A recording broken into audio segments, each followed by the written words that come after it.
You arrive at the hinge of light the ancients kept unnamed, a hush, where day and night clasp hands like old friends who have finally remembered why they traveled so far to meet. You do not stand before the prophecy. You are standing inside its breath, surrounded by eclipse halos drifting like gentle crowns above a horizon that feels nearer than skin.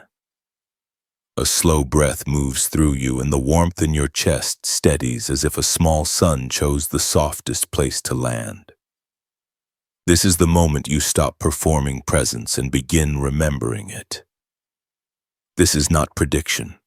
This is remembrance, a resonance your consciousness already carries.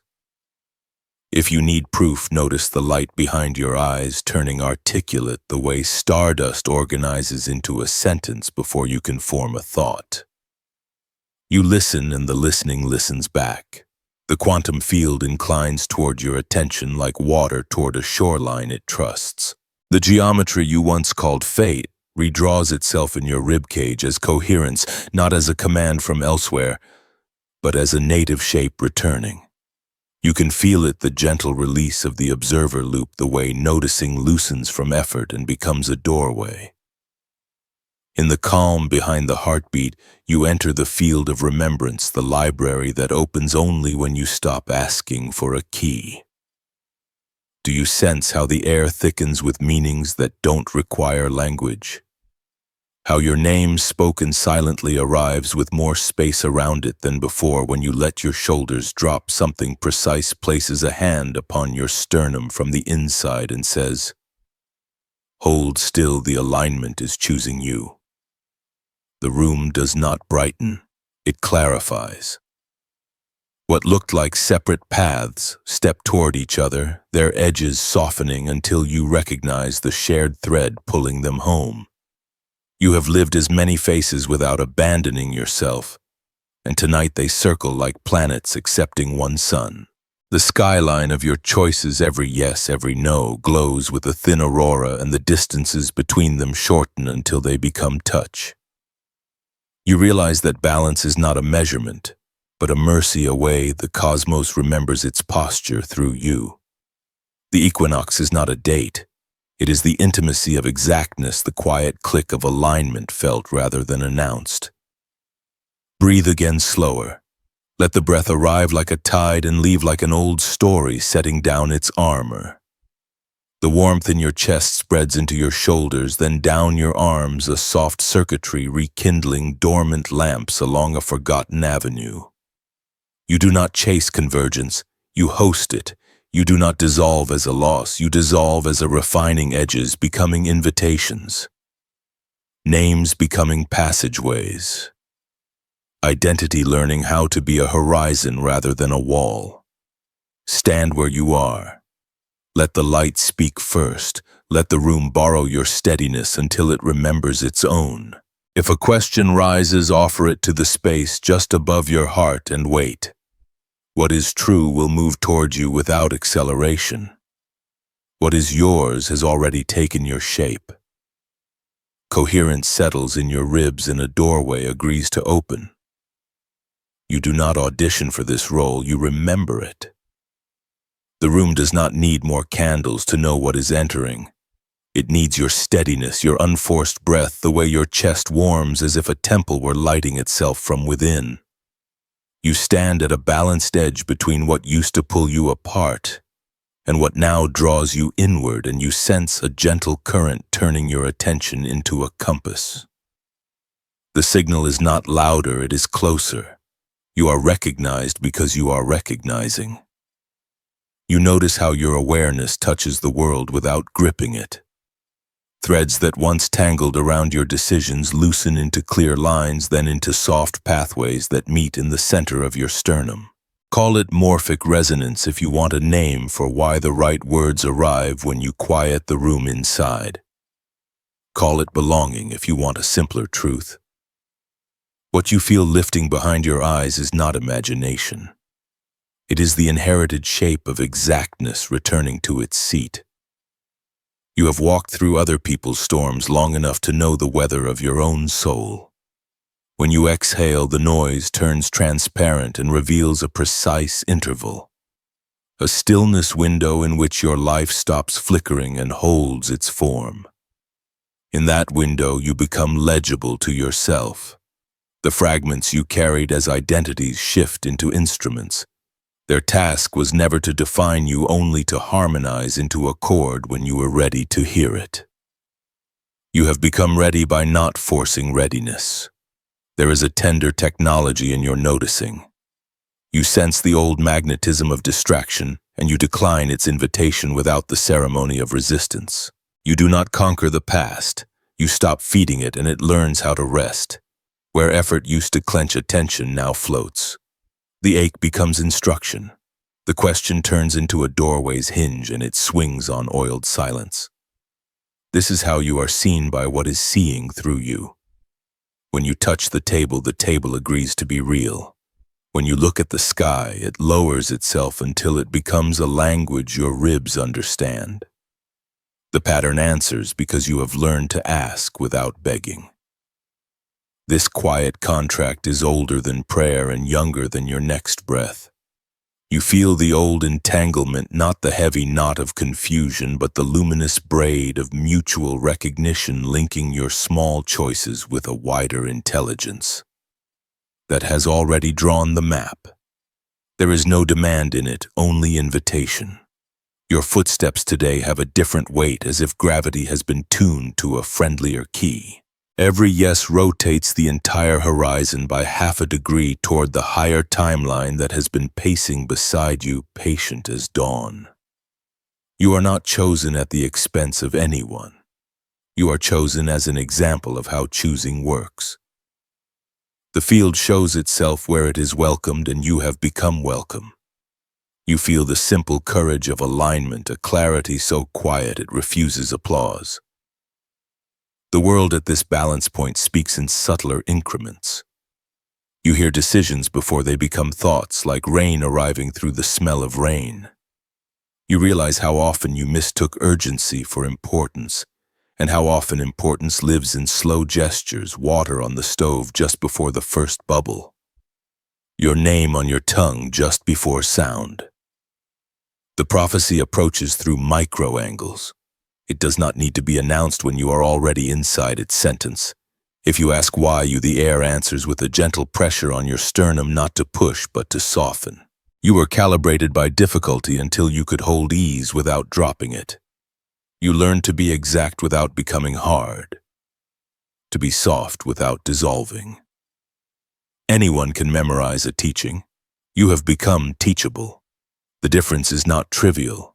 It is a new architecture for experience, a blueprint kept in your breathing until now. Look at the life you carry like a bowl, no overflow, no spillage, only surface tension glimmering with small stars. What you once called coincidence is simply intimacy with order. The right messages arrive when you have space for them.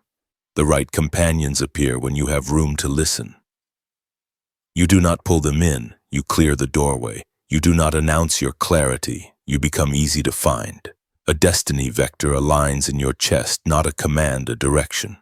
It is gentle, it is steady, it is specific. You can feel its angle in the way your shoulders relax and your jaw unhooks. It asks for nothing dramatic, only fidelity to the next accurate breath. Your recognition is your initiation. Your attention is your right.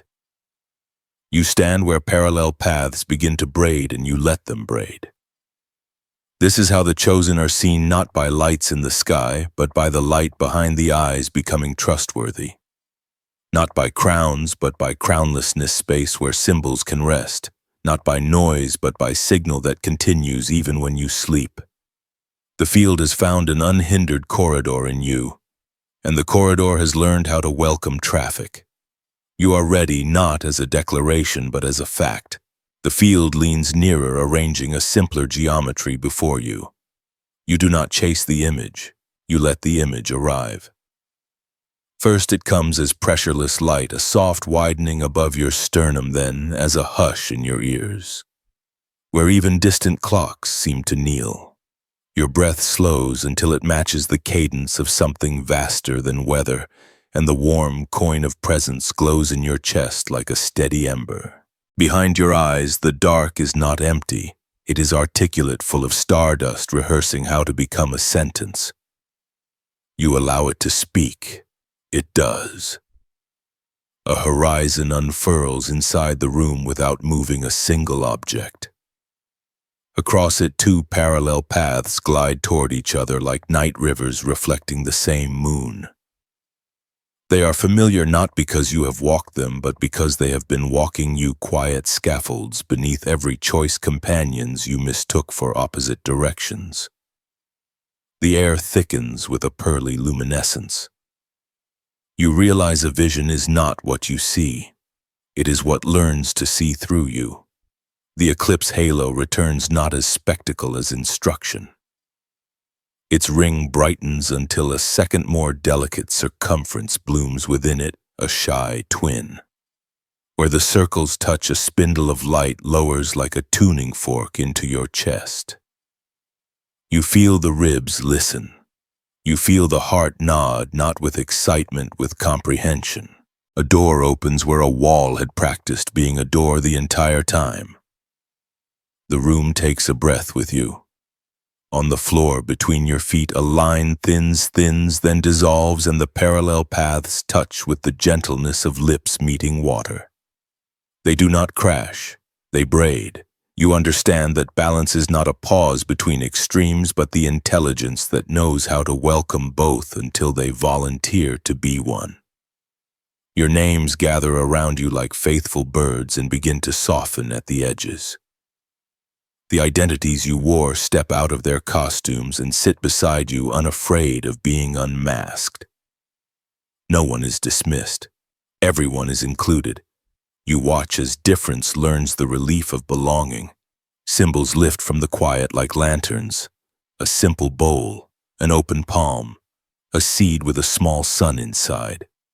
Each slides across the inner sky and rests on the spindle of light, receiving a note that turns them from images into instruments. You hear music without sound, a choreography of meaning moving through the marrow. This is not performance. This is recognition, the field of remembrance making itself visible as you become willing to see. From the spindle descend fine golden filaments, and each touches a point along your story, a room where you chose patience, a doorway you refused out of fear, a name you are still learning how to carry. Wherever the filaments land, the memory warms and expands as if a frost has met its sunrise. You watch as these points connect into a constellation that maps not where you have been, but how you have been true. It is shockingly simple. It is breathtakingly merciful. Now the paths that braided at your feet are reflected above you, two auroras curving toward one another until their colors blend into a third tone you do not have a word for yet. The vision bends the way a bow bends, storing a promise. In the curvature, you recognize the first tremor of a phase transition. The exact second when water thinks about becoming steam but has not yet forgotten how to be water. The heat is gentleness. The pressure is permission. The shift will not ask you to abandon yourself. It will ask you to stop abandoning yourself. Across the blended aurora, lines of script ignite and fade like tide-washed calligraphy. You do not need translation. Each line lands in your sternum and becomes a vibration, and the vibration becomes a corridor that opens into everywhere at once. You understand how light codes behave not as information to hoard, but as postures your body remembers how to hold. You stand a little differently. You breathe a little wider. The future fits. At the edge of the room where shadow used to gather, a thin pillar rises clear as poured silence. Within it, two silhouettes approach each other. Both are you, neither wears a crown. They meet and do not merge into blur. They merge into clarity. The features simplify until what remains is the gaze. You feel the gaze settle behind your eyes like a kind star finding its orbit. This is what dissolving means here, not erasure, refinement, not vanishing exactness. The selves you thought would compete choose to collaborate, and you watch as their agreement becomes brightness. The ground tilts by a kindness so subtle you might have called it coincidence. Doors you had labeled as not mine loosen. Distances inhale and become nearer. The two paths, now one river, lift slightly and reveal another structure below, a lattice bridging outward in every direction, a network of benevolent inevitabilities. You are shown how timeline bifurcation does not punish or reward. It responds. It is a garden choosing which seeds to water based on the temperature of your attention. You are warm enough now. The seeds know. You glance toward the window. The world outside hasn't changed yet. The streetlights wear halos and the trees exchange thoughts with the wind more obviously.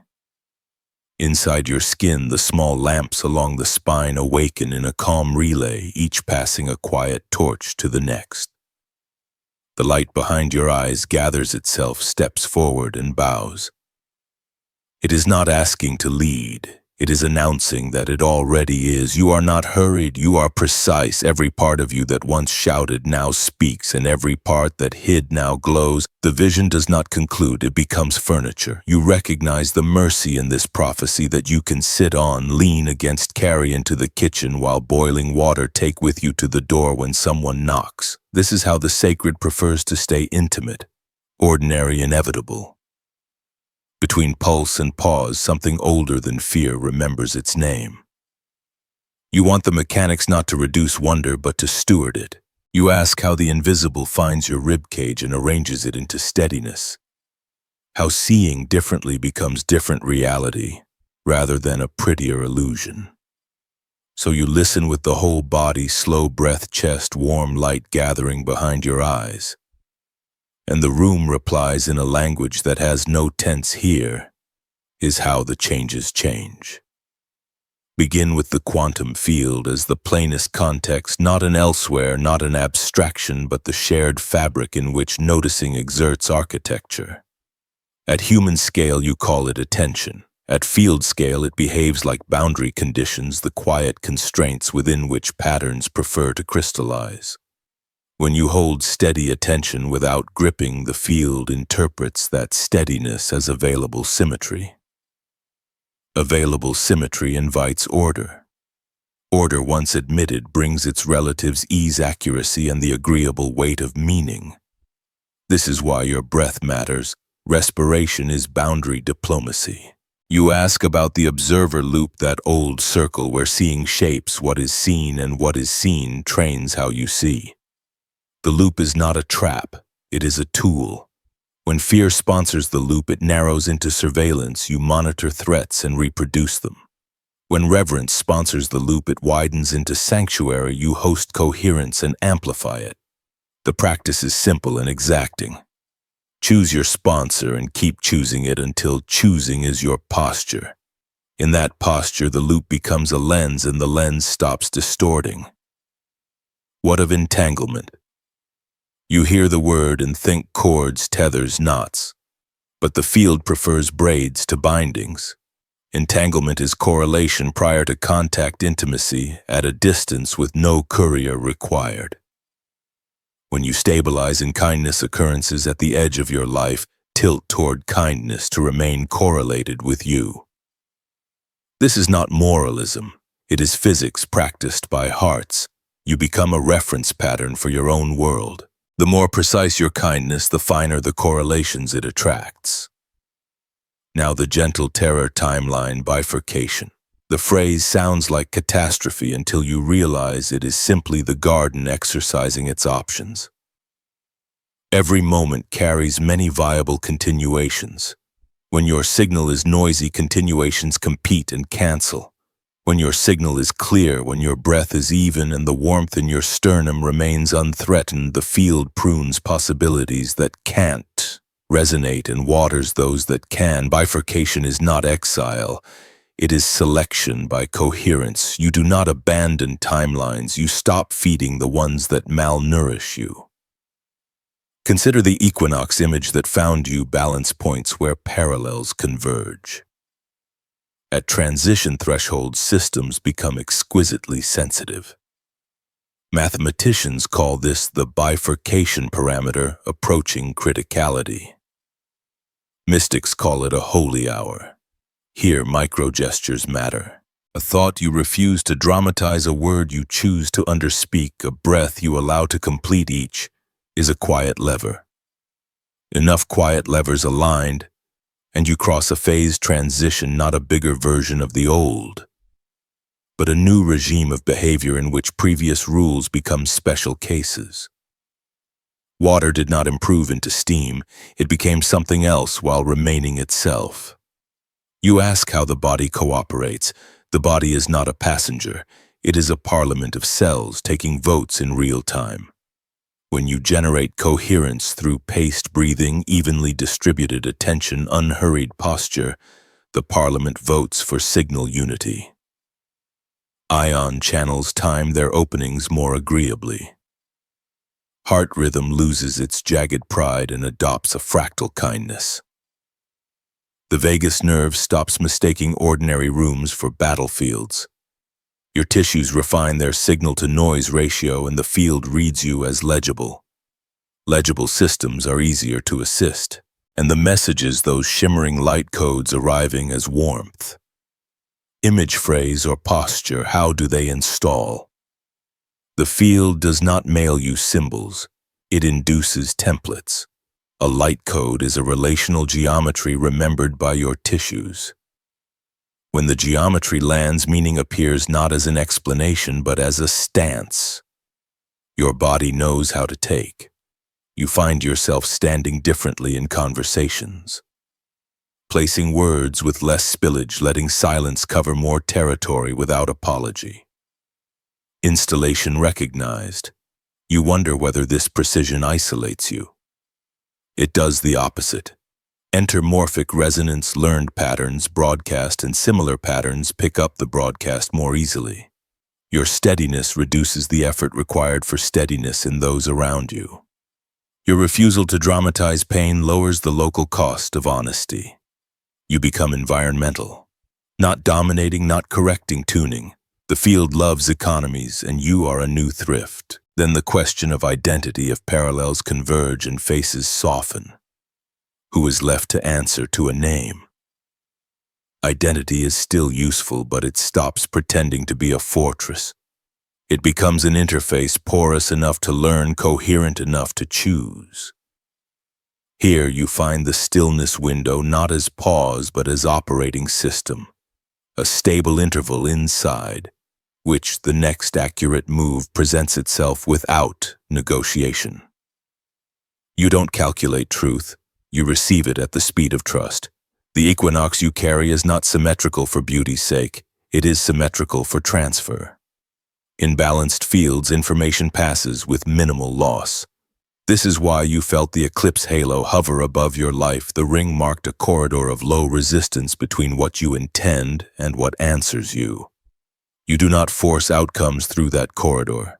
You allow accurate ones to arrive unbruised. The corridor sophisticates as you do. You ask for a compass you can keep in your pocket. Feel for the destiny vector, that soft, directional pressure across your sternum that neither commands nor negotiates. Measure it in small experiments, a yes, whispered under your breath, and then honored a no, that arrives without resentment and is kept. Watch how the world curves by fractions toward relief when you obey without drama. Relief is not laziness, it is confirmation that drag is decreasing and the path is truer. Finally, safeguards humility and humor. Humility keeps your models from pretending to be the real. Humor ventilates seriousness before it calcifies into superstition.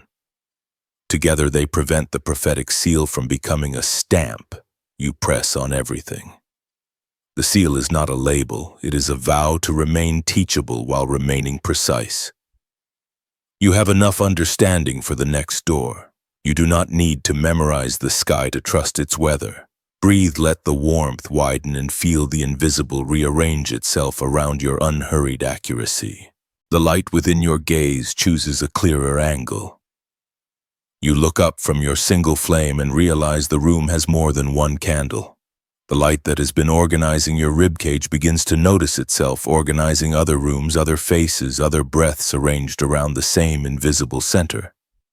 You do not become responsible for the world, you become answerable to your own resonance within it. The city outside your window exhales and you feel your breath match its wider lungs. This is how you learn the scale of your influence, not through volume, through precision. When you stand in coherence, the world reports it back. Strangers soften in the queue. Conversations remember their center. Traffic moves like water finding a previous promise. None of this is spectacle, all of it is geometry. You are participating in morphic resonance patterns learned privately becoming easier to learn publicly. The kindness you stabilized in the spine transmits across unspoken distances not because you push it, but because you no longer interrupt it. Your steadiness is a kind of public infrastructure. Walk into an ordinary room and test it. Allow the warmth behind your sternum to remain unnegotiated. Place your attention like a lantern rather than a spotlight. Watch how the group nervous system starts to downshift, how humor returns without hiding, how pauses stop feeling like threats and start feeling like doors. You are not hypnotizing anyone. You are removing interference from the local field so people can encounter their own accuracy. A leader is not the loudest voice. A leader is the clearest silence. You ask what it means for identities to dissolve when others depend on your roles. Dissolving here is not abandonment, it is refinement of interface. When you soften the edges of a role, you stop mistaking the mask for the mouth. The voice that emerges is not less distinct, it is more trustworthy. You discover that intimacy increases when performance decreases and boundaries become readable without being barbed. This is the field of remembrance operating socially, each person rehearsing how to be themselves without rehearsing against anyone. The collective mirror is accurate when polish is shared. Your accuracy invites accuracy. Your distortions invite distortions. You do not panic about this because panic would be another distortion. You tend to your curve. When you feel the old observer loop trying to surveil the group, scanning for who agrees, who resists you, return to the loop's sanctuary, setting notice to host, to amplify. You become a climate. People stop explaining themselves so loudly because the air is no longer adversarial. Consider how entanglement behaves at human scale. Two instruments tuned to the same reference will sing the same note when either is touched. You become a reference by refusing to sharpen yourself against someone else's dullness. Instead, you tune to the higher note already present in the room, the one trying to surface beneath the noise. Your presence tells the truth without prosecuting it. Here, justice feels like clarity rather than punishment. You wonder if this will cost you your edges. It costs you the need to weaponize them. You can say no in a voice that leaves no bruise. You can say yes without promising more than your breath can carry. The mirror grows kinder as it grows truer. Precision without hostility is revolutionary because it collapses the entertainment of conflict. Where entertainment collapses, resources return to building. Watch how groups bifurcate not into camps but into frequencies. Those who are ready for relief lean in. Those who require more friction for their learning lean out. You do not chase either. You keep the stillness window open so arrivals can arrive unbruised and departures can depart without indictment. You are protecting transit, not curating attendance. In this way, the collective selects for coherence without the violence of exclusion. At street scale, this looks like shorter arguments and longer solutions. It looks like meetings that begin with breathing instead of with competing monologues. It looks like the person who always interrupts forgetting to interrupt and discovering they still belong. It looks like agendas finishing early because the room is not busy paying off unspoken debts. The mirror shines because fingerprints are being wiped, and the wiping is not a shaming. It is a habit. Your body remains the instrument. The warmth in your chest is how the social field checks its compass. When you feel it cool, you pause for maintenance, one slower inhale, one kinder posture, one word replaced by a better fitted one. You do not perform spiritual rescue. You maintain signal hygiene. This is how contagion reverses, not by policing others, but by refusing to leak. You may be tempted to dramatize service to become indispensable as penance for having clarity. Refuse that theater. The collective needs your humanity more than your heroics. Bring water. Keep promises. Adopt a pace that does not humiliate the body. Make eye contact like you remember that other people are interiors and not surfaces. When you do this, the mirror learns to receive faces without grinding them into roles. Do not underestimate small mercies at the edge of systems, the administrator who adds breathing spot to a schedule, the teacher who ends class with a minute of shared quiet, the leader who asks a room what would make this easier and means it. Such gestures are light codes disguised as logistics. They install templates for sanity that other rooms can borrow. The network strengthens because relief spreads faster than fear when a cleaner channel is available. If you require a single practice, use this. Let your attention arrive one person at a time. Do not scatter it as proof of care. Place it, wait, receive, respond. Precision scales. Multiplicity becomes manageable when each instance is honored. You are not outnumbered when you refuse to treat people as numbers. Now look again into the collective mirror. Notice how your face is less alone in it. Notice how the horizon in your eyes is also in theirs. The equinox is happening socially, parallels meeting identities, refining roles, becoming bridges rather than barricades. You are not orchestrating convergence. You are consenting to it, and consent is the most generous authority. As doubt unhooks its claws, direction turns luminous. You feel it before you name it. The air tilts by a kindness that is also an ultimatum. Not a threat, a threshold. The room remains the same and is no longer the same, like a familiar street washed by first rain. Every surface admits more truth than it did a moment ago. You stand inside a choice that is not binary but luminous, a turning that does not punish the path you do not take. It simply stops borrowing your breath. This is the hinge where parallel lines, having rehearsed their nearness, request a verdict from your body. The verdict is not drama. It is angle. Your sternum registers a gentle pressure pointing 1 degree truer than yesterday. As if a compass hidden beneath your skin wakes and remembers north. This is your destiny vector, not an instruction barked from beyond a locally generated alignment reading. When you obey it, the world reduces friction to honor your obedience. Doors do not fly open. They stop pretending to be walls. You learn to recognize grace not by spectacle but by decreased drag. Around you, possibilities continue to multiply as they always have. But their voices change. The ones that belong to your fatigue grow courteous and step back. The ones that belong to the life you have already outlived relinquish their costumes and bow out of the scene. The remaining options acquire a clarity you can feel in the knuckles, choices with edges smooth enough to hold without bleeding. This is timeline bifurcation reducing to fit the size of your continuity. The branch you do not water will not resent you. It will thank you for not wasting the rain. You ask what acts as the lever at such a hinge. The lever is small and anatomical. Your breath evens, your jaw loosens, your gaze chooses a single distance and keeps it. Identity, which once shouted conflicting orders, lowers its voice until it becomes intelligible as a choir. In the choir, you hear a single melodic line wanting to lead, not louder, clearer.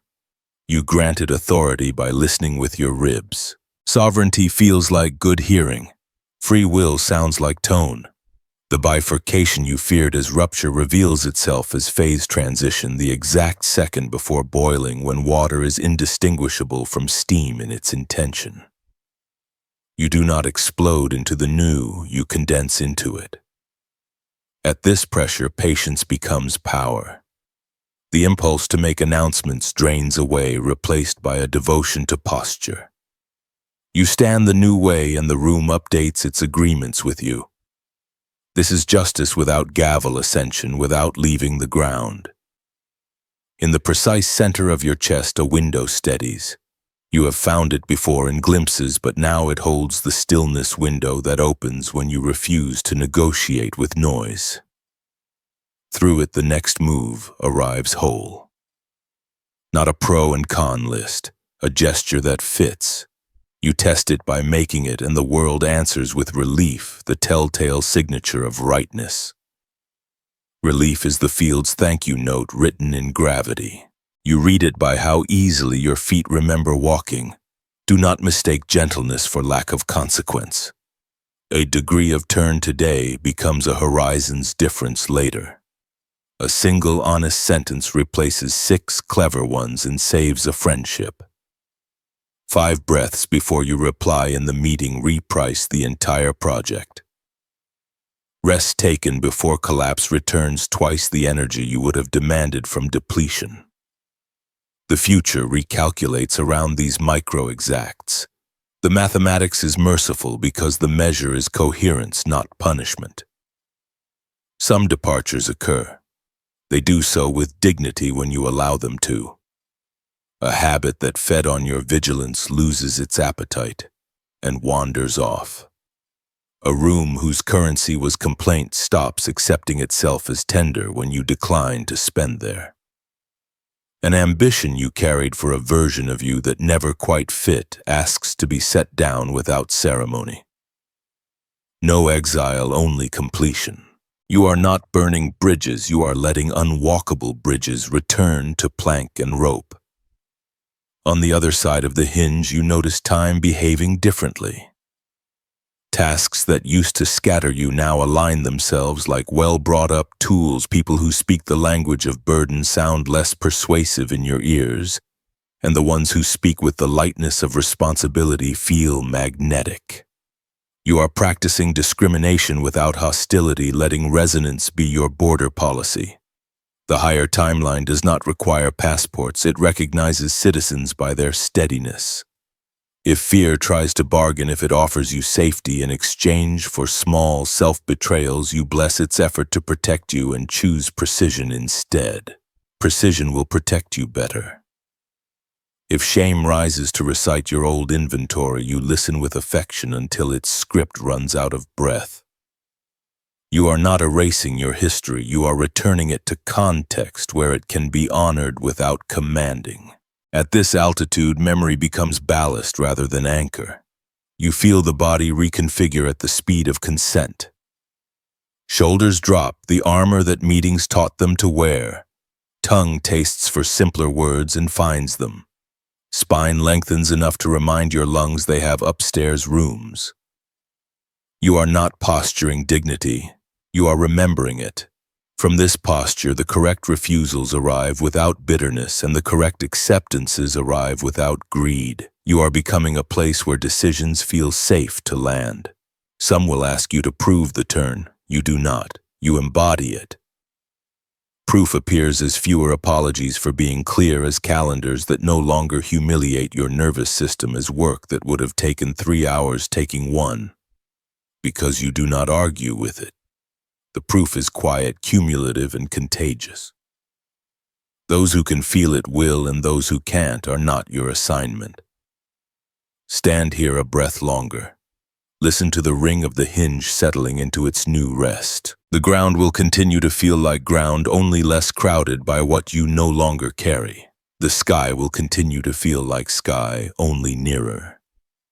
Let the degree of today become the horizon of tomorrow without spectacle. Let the future learn the shape of you by the way you keep one small promise excellently, the quiet folds around you. Pattern emerges from the fold. You have turned. Now you learn the gait of the turn. You are not waiting for thunder to certify your sky. You are practicing the new altitude in ordinary rooms until altitude becomes the room. Integration is not a fireworks display, it is a calendar made merciful, a sink left rinsed, a conversation that ends one sentence earlier, because truth did its work without spectacle. You fold the extraordinary into the daily until the daily admits it was extraordinary all along. Begin where the change began, breath. You do not chase perfect technique, you keep honest timing. 4 counts in as if the door were opening onto a garden, 6 counts out, as if the garden were exhaling through your ribs. When the exhale lengthens, the body trusts you with more of itself. In that trust, coherence sustains without effort, heart rhythm smoothing into a literate tide. Attention arriving through the front door instead of kicking in the back. You are not managing your life.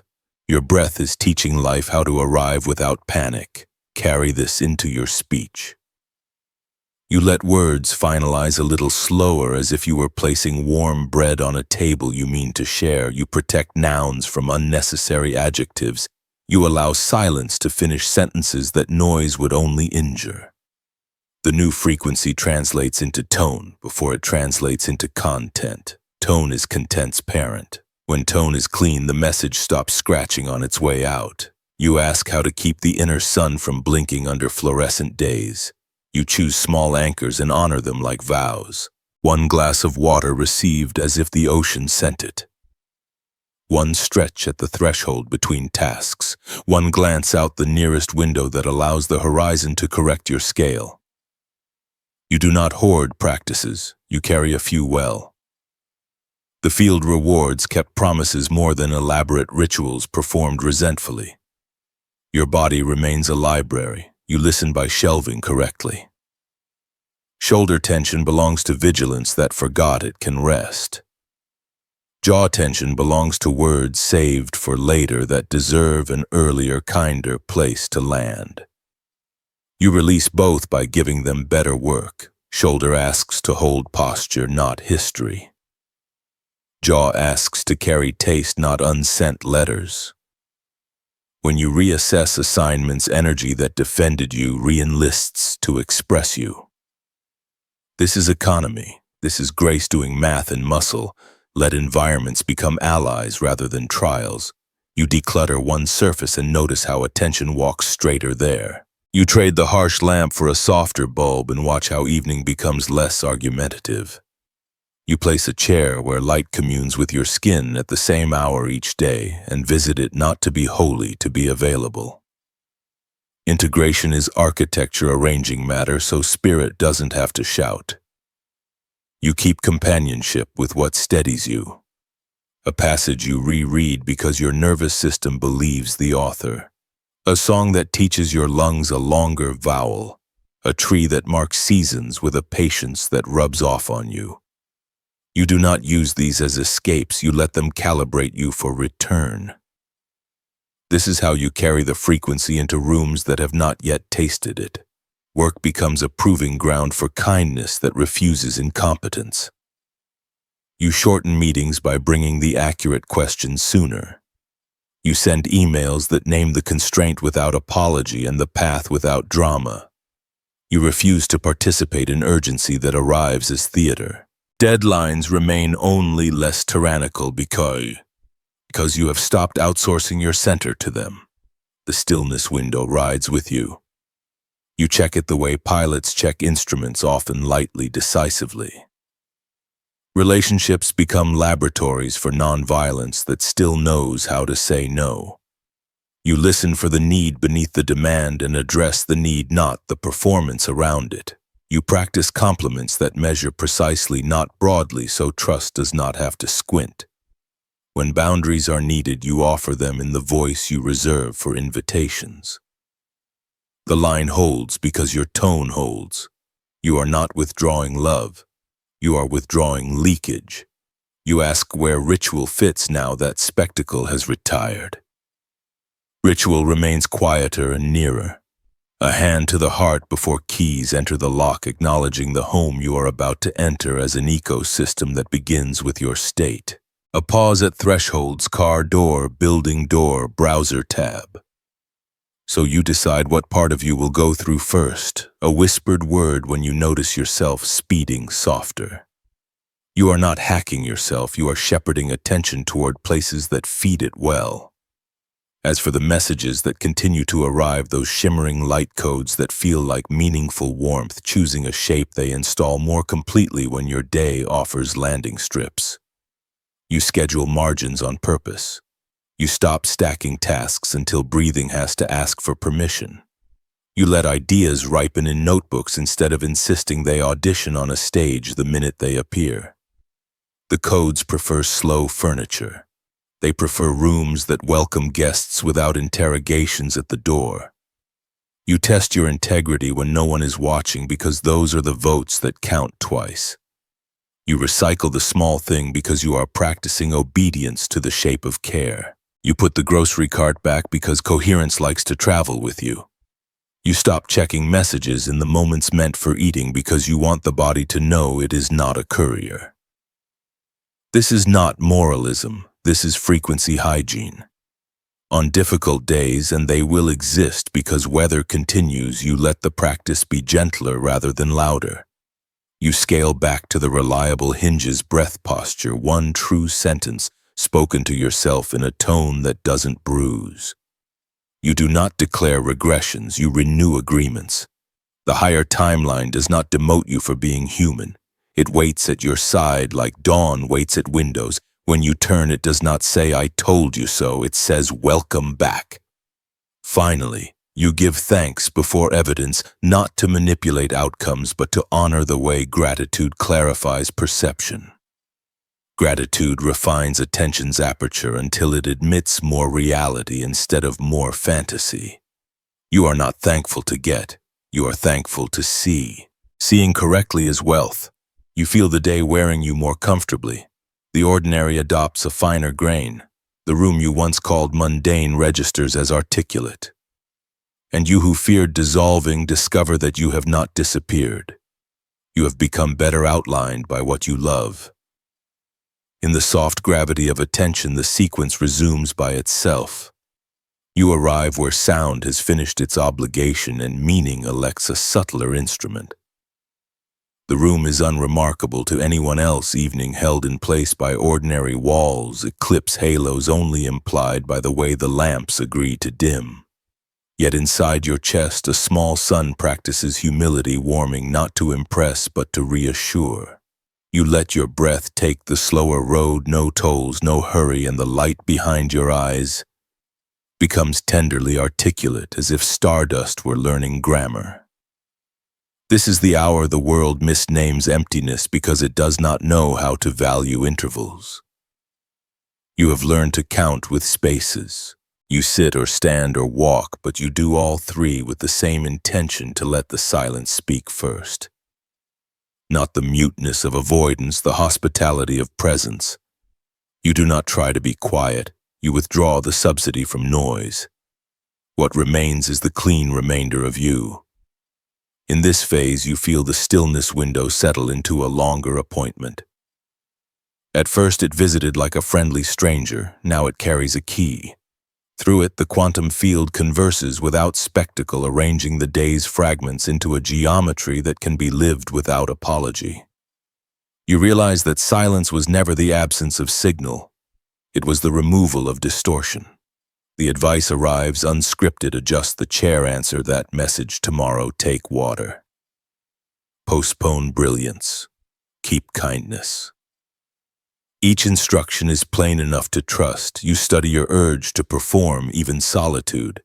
The mind offers commentary packages, highlights reels of virtue, sudden plans to upgrade the meditation mat. You smile without sarcasm and refuse the audition. When you stop performing, silence stops performing back.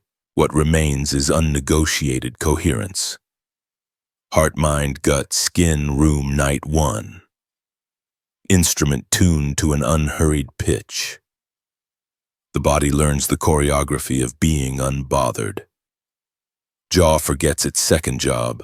Shoulders concede the argument they inherited from a meeting 3 years ago. Spine remembers the up it was born to prefer.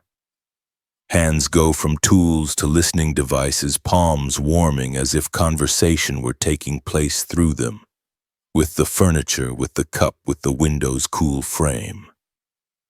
You are not staging holiness. You are giving sensation the dignity of full employment. Silence respects accuracy more than ambition. It will not flatter you with visions that your calendar cannot carry or with assignments that would bankrupt your sleep. It is a kind accountant. Subtract this promise, add this margin, rebalance this hour toward light. And when memory arrives with old invoices, the debts of unsaid words, unwept griefs, you let the ledger breathe. You do not panic and call it penance. You widen and call it truth. Grief that is allowed its exact size chooses a smaller chair for the next visit. In the hush, you notice social weather changing without meetings. The room you will walk into tomorrow already loosens. Arguments you used to rehearse dissolve into better questions. This is not wishful thinking. It is morphic resonance working at the speed of permission. What steadies in you lowers the effort required for steadiness around you. The network accepts the update because you stopped insisting on it. Silence is persuasive when it carries no agenda but precision. You test your edges by doing less, not as rebellion as refinement. You answer one email with one sentence that holds.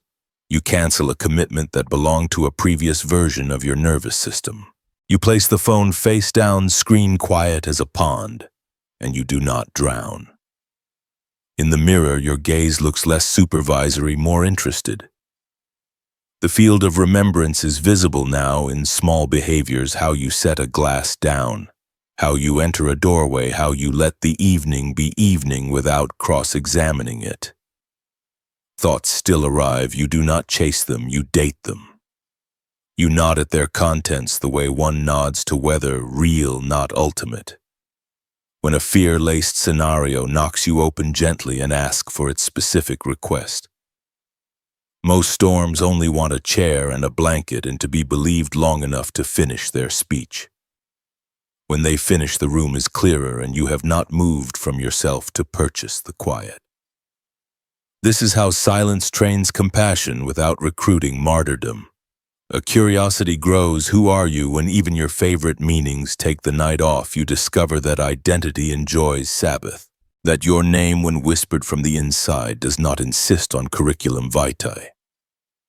It answers simply present.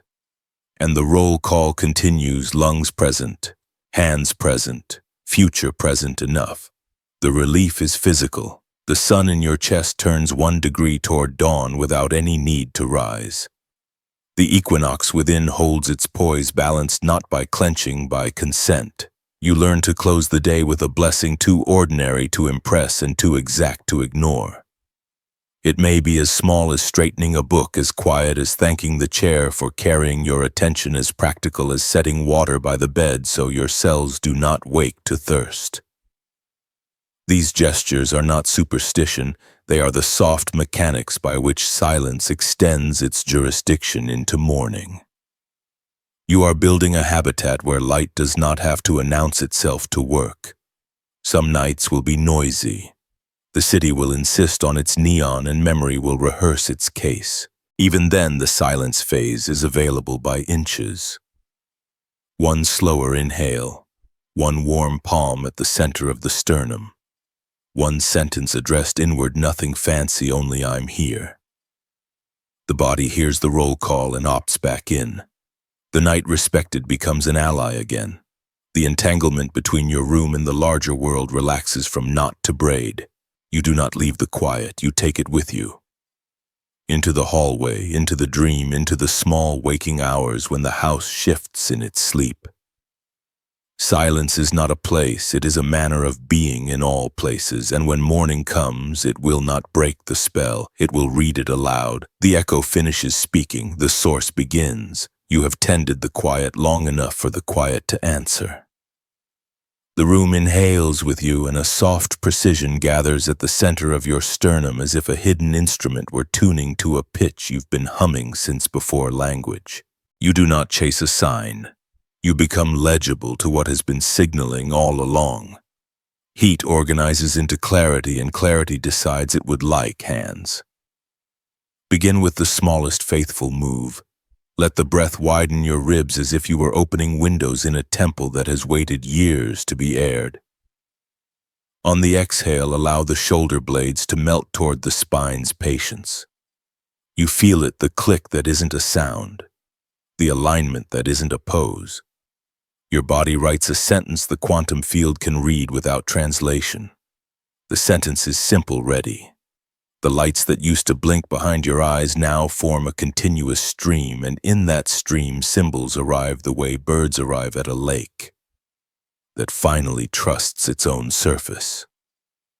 These are light codes, not as exotic sigils to collect, but as humane instructions that your tissues already know how to obey. Choose a slower word. Set down the extra apology, move the glass an inch to the left so the sun can be caught and multiplied. Every instruction is small enough to keep and consequential enough to tip the day toward mercy. You stand, no announcement, only posture. Feet receive the floor with the gratitude of travelers reaching the right station.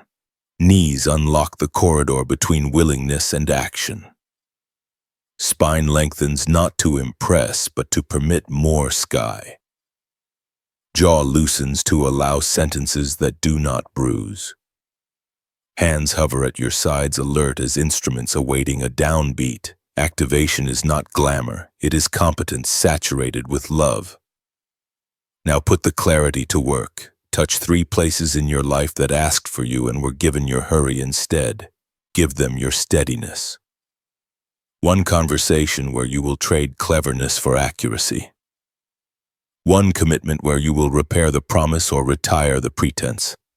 1 corner of a room whose clutter confesses a backlog of avoided choices. Clear it slowly, kindly, as if each object were a witness being released.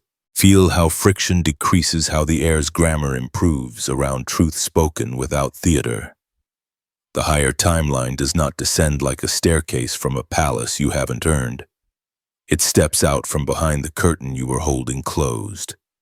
It prefers to be activated locally in inboxes, in hallways, at thresholds, where you decide what tone will cross first.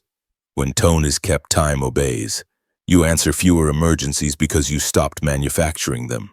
You encounter more occasions for laughter because relief is contagious in clean corridors. If the old ache interrupts, if an obsolete urgency knocks in uniform and asks to search the premises, offer it water, offer it a chair, and ask what year it thinks it is. Most ghosts are late to their own weather. When they discover the climate has changed, they update without protest. You do not exile your history during activation, you brief it. In the briefing, your past becomes ballast, not drag. A practical right stand at a doorway you use often. Place your right palm over the heart, left palm over the navel, and breathe 3 cycles that are merciful to the lungs. Whisper inward, I choose accuracy over speed. Walk through. Do this each time you feel the day trying to outrun itself. You are not sanctifying a portal, you are training your nervous system to trust that choices made from poise produce futures that do not require repair. Now widen the circle. Activation is communal when it is generous with clarity and stingy with contempt. Speak 1 blessing to someone who has forgotten their own weather. Blessing sounds like specificity. I notice your steadiness when others escalate. I trust your timing when rooms forget how to pace. Specificity is how love does math.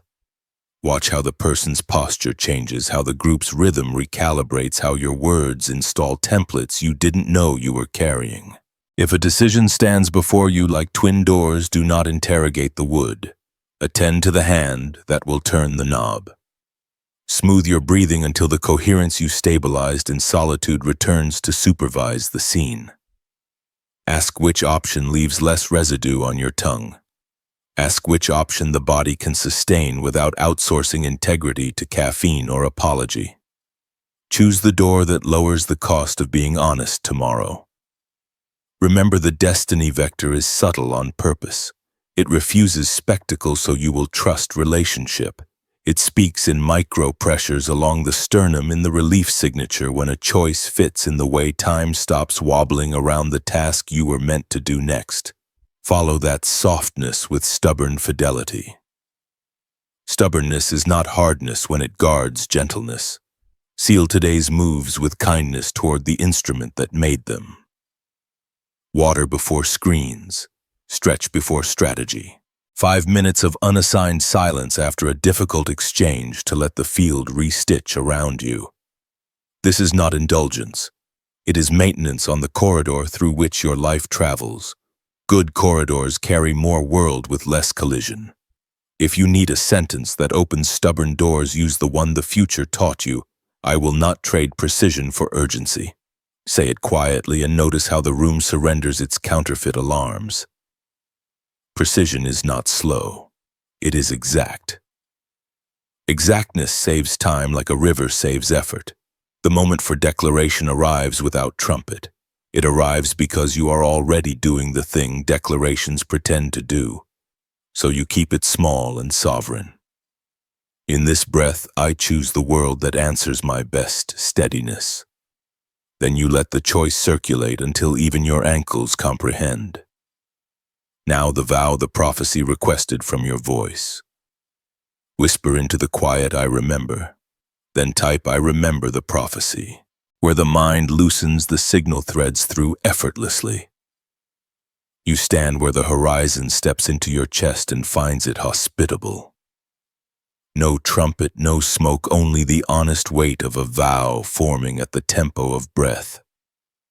The room is ordinary enough to trust the light behind your eyes, precise enough to carry. You sense the field of remembrance arranging itself like a simple altar within you. No objects required, only posture.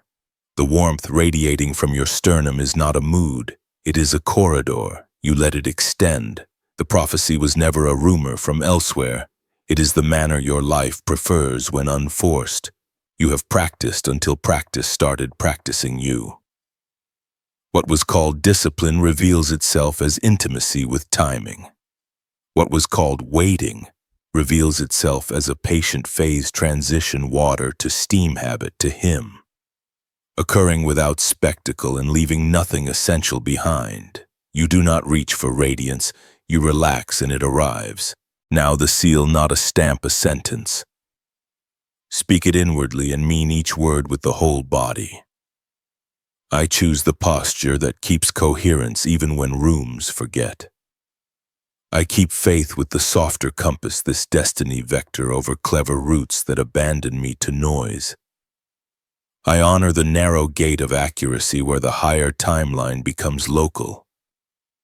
I extend blessings without prosecuting anyone's pace. I continue. Let the vow adopt logistics. Carry water before you carry opinions. Keep calendars that your nervous system can bless. Leave 5 minutes of air between moments so the quantum field does not have to shout to be heard. Honor thresholds, doors, calls, decisions, first sentences.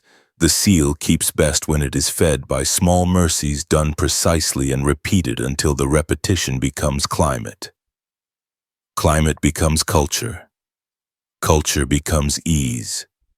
If fear knocks, you will not bargain away your outline to be liked by its weather. Invite it in, pour it water, ask its year, and return to your true tempo. If shame rises to recite the old indictment, let it finish and thank it for its prior service.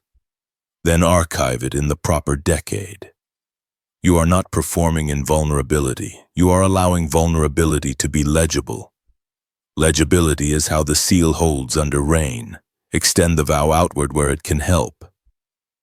Bless the table where conversations learn their real names. Bless the inbox until the right requests become obvious. Bless the shoes that carry you along streets where your steadiness shortens arguments you will never hear about. Bless the threshold of your home so those who enter are greeted by air that has already forgiven them. You are not dispensing magic. You are curating conditions where goodness keeps its promises by default. Remember the sentence the future taught your tongue, I will not trade precision for urgency. Keep it near. Let it supervise your tone. Let it decide what becomes a project and what becomes silence. The prophecy does not advance. You deepen into it. Depth simplifies. Simplicity travels. The seal completes itself when you stop asking to be convinced. The light behind your eyes knows its work. The warmth in your chest knows its route. The breath in your ribs knows the door. Stand as the place where these agreements meet and are not interrupted. Then walk unhurried, unmistakable, teachable, so the world may inherit the ease you practiced in secret.